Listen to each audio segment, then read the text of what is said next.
Şu an aktif olarak aslında Libya hattına çalışıyoruz. Her ay düzenli 2 seferimiz var. Onun dışında bizim işlettiğimiz gemilerle de Libya dönüşünde veya Karadeniz'de, Karadeniz-Akdeniz arası proje yüklerinde de hizmet veriyoruz GMC Lines olarak. Bu proje şöyle, aslında kendi işletmemizde olan 3 gemiden biriyle yani devam eden Libya hattımızı yapmaya çalışırken bir anda talep artışı oldu. Proje aslında sadece bir asfalt plant fabrikası, bir de mobil kırma tesisi, mobil taş kırma eleme tesisiyle beraber yapılacaktı. Sonrasında aynı müşterimizin başka bir müşterisi Libya mobil taş kırma eleme tesisinin daha olduğunu söyledi ekstradan. Tamam, yapabiliriz dedik ama gemiyi büyütmemiz lazım dedik. Bizim işletmemizde olan gemilerin tonajı 1900 ton, 2500 ton ve 3000 ton.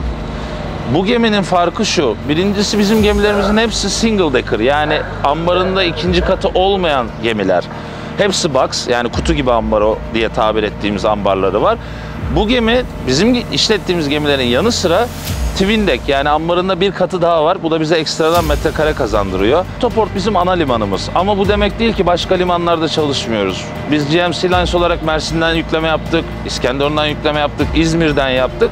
Ama Autoport bizim Libya hattımızda sürekli kullandığımız bir liman ve çok da memnun kalıp çok daha elverişli ve daha rahat çalıştığımız bir liman. Bütün limanlara hizmet veriyoruz. Yani Bingazi, Tripoli, Misurata, Tobruk, bunların hepsine GMC Lines kurulduğundan beri gemi gönderdik. Sirte'ye Kaddafi öldükten sonra hiç kimse gemi göndermemişken GMC Lines olarak ilk biz gemi gönderdik ve gerçekten Libya hükümeti tarafından kutlamalarla karşılandık.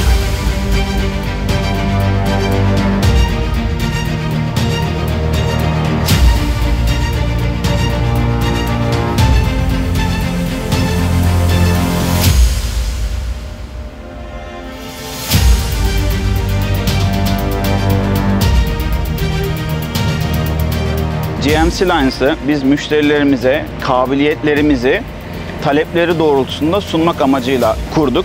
Ortak paydaşlarımız var ve bu paydaşlarımızın kabiliyetlerini müşterilerimize sunmayı amaçlıyoruz. Kabiliyetlerimiz depodan limana kadar, door to port, port to port, bütün kabiliyetlerimizi müşterilerimize sunmak istiyoruz. GMC Lines'taki en büyük amacımız bu. Libya seçeneği aslında bizi marketin ihtiyacı doğrultusunda bizi zamanla buraya itti. Normalde biz ağırlıklı olarak aslında hala da dünyanın her yerine gemiler gönderiyoruz.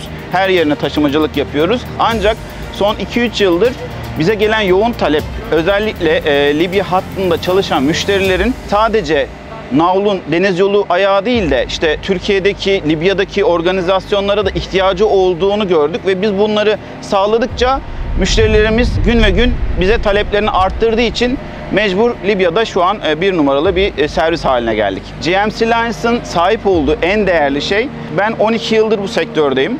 Ekibimizde 23 yıldır, 10 yıldır, 9 yıldır tecrübeye sahip kişiler var.